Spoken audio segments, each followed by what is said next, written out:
영토라면 삶의 터전입니다.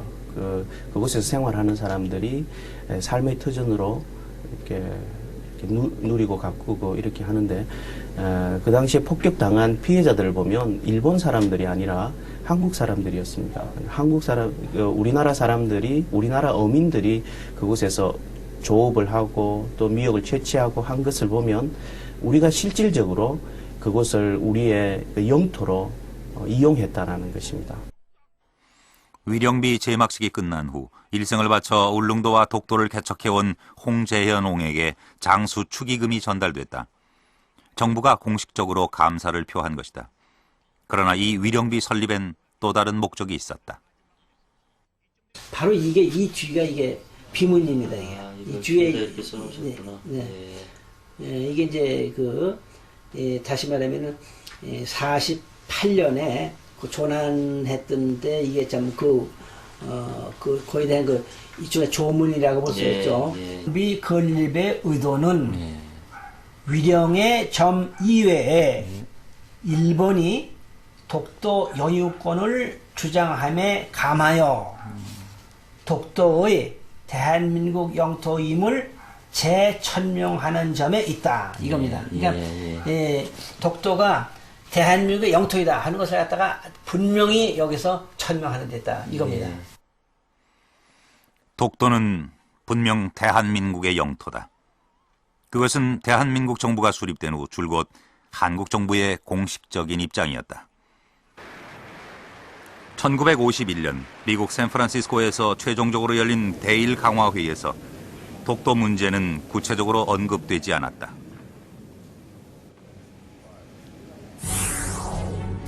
그런데 이승만 당시 대통령은 대일 강화 조약이 발효될 시점보다 3개월 앞선 1952년 1월 우리의 해양 주권선인 평화선을 선포한다.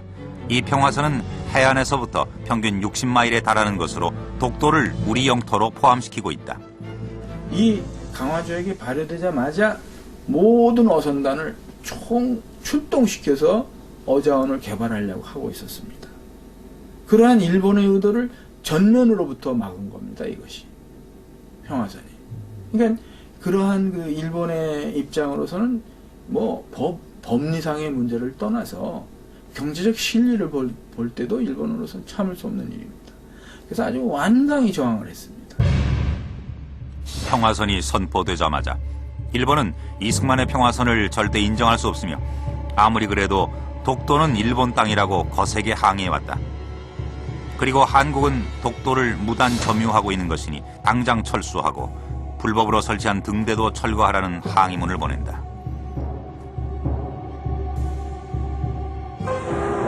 그러나 이에 맞서는 한국 정부와 어민들의 입장도 단호했다. 평화선을 침범하는 일본 어민들은 이번 그들 정부의 힘을 얻어 호위 선박과 함께 대거 침범할 흉모를 하고 있다는 보도가 전해지자 어민을 비롯한 전 국민의 분격은 충천하여 12월 1일 부산에서는 어민이 주동이 되고 수많은 시민 남녀 학생들이 참가한 가운데 100만 어민의 생명선인 평화선을 사수하자 일본의 재침 야욕을 분출해서 일본 어선은 한국 정부는 평화선을 지키지 않고 침범한 외국 어선들을 모두 잡아들였다. 당시 납포한 일본 어선만도 수백 척에 이른다. 어선들과 함께 체포된 어부들은 한동안 감금당했다가 석방됐다. 평화선을 사수하기 위한 한국 정부의 강경 조치였다. 일본 정부는 평화선 철폐를 주장하며 한편으로 본격적으로 독도를 침탈하기 시작한다.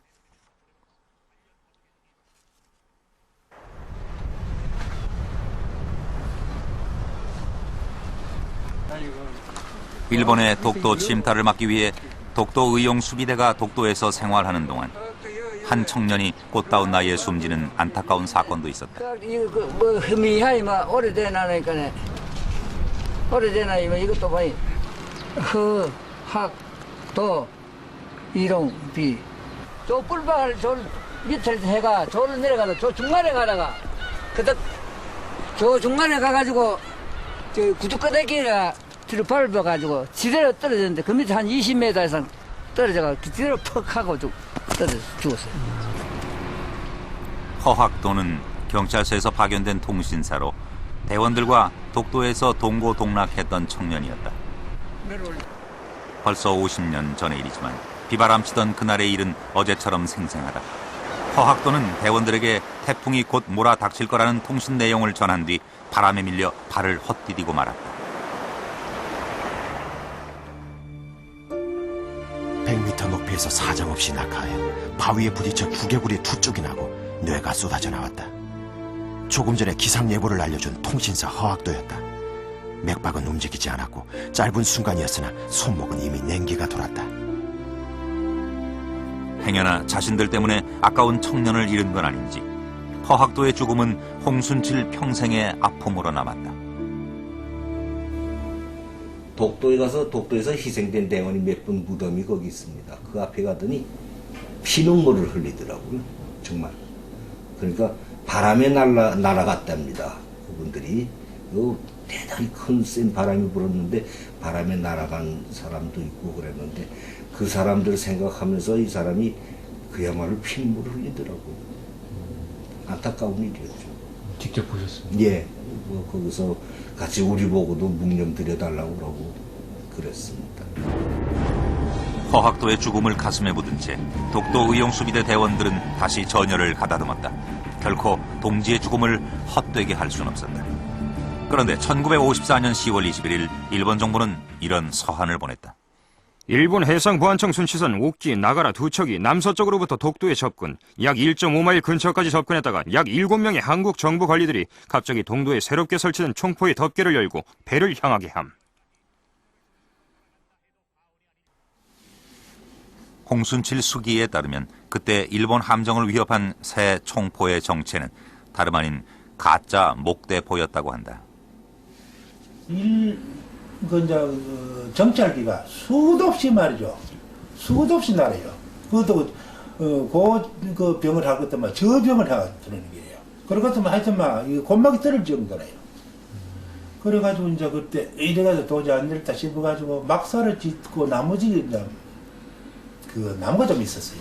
그래 목수가 그 최대목이라고 있었는데, 그건 이제 우리 대원 중에 고사부 부대에 이제 근무한 사람이 있었어요. 그 사람이 이제 길이 가지고 이런 식으로 맹걸 달란 말이지. 그래 맹걸해 가지고 이제 뭐 누르가바를 딱 대합서. 이거는 뭐 자세히 봤어도 고사포고 멀리 봤어도 고사포래요. 완전히 고사. 가짜고요? 예, 나무만. 예, 그 포를 맹걸해 가짜포. 그 지금부터 병이 안 떴어요. 부리를 팔고 이래가 해놓으니까 이게 이제 이런 형태가 되니까 그걸 보기 위해 가지고 이게 진짜 폰가 뭐 하기 위해가 배가 이래 유인을 했는 거예요. 그래가 우리가 풀어서 왔어요. 예. 그러니까 이거 완전 위장전술. 위장전술이죠. 멀리서 보면 또 포 같아요.